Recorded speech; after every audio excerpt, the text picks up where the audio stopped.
Russian President Vladimir Putin has announced a military operation in Ukraine. This comes even as the UN Secretary Council was holding an emergency meeting on the Ukraine-Russia crisis. In a televised announcement, Russian President Vladimir Putin had asked Ukrainian soldiers to lay down their arms. He said, "I have made the decision of a military operation." He claimed that the Ukrainian government was overseeing a genocide in the eastern regions of the country. Reports suggest that there are nearly 200,000 Russian troops along the borders of Ukraine. This comes days after the Russian president recognized Donetsk and Luhansk as independent regions. Explosions were heard in Ukraine's capital city, Kyiv, and several other cities shortly after Putin's announcement.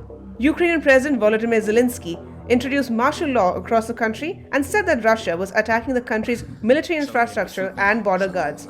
In another message, Zelensky said that Russia's operation is a completely groundless, cynical invasion. He said, "We, the citizens of Ukraine, have been determining our own future since 1991. But now, what is being decided is not only our country's future, but also the future of how Europe will live." In a series of tweets, Ukraine Foreign Minister Dmytro Kuleba said that Putin had just launched a full-scale invasion and cities are under strikes. He said, "This is a war of aggression. Ukraine will defend itself and will win." He asked leaders from around the world to act immediately. He said, "The future of Europe and the world is at stake." He also asked leaders to impose sanctions on Russia immediately. He also asked for weapons, equipment, and financial assistance. Leaders from the European Union and the United States have condemned Russia's move. The European Union chiefs, Ursula von der Leyen and Charles Michel, said that they would hold Kremlin accountable.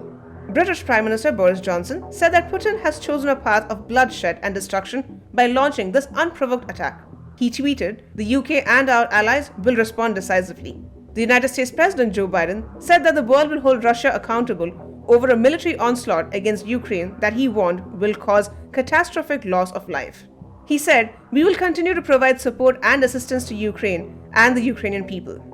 Members of the G7, which include Britain, Canada, France, Germany, Italy, Japan, and the United States, will hold a virtual closed-door meeting later today to discuss possible actions, including more sanctions against Russia. The United States and the European Union and several other nations have already imposed sanctions of 2 Russian banks, Moscow's sovereign debt, several oligarchs, and other measures when Putin recognized rebel-held parts of Ukraine as independent. With this, many weeks of diplomatic effort by France, Germany, and other European heads have proved ineffective. In fact, Putin had defied a barrage of international criticism over the crisis and has held his ground for weeks.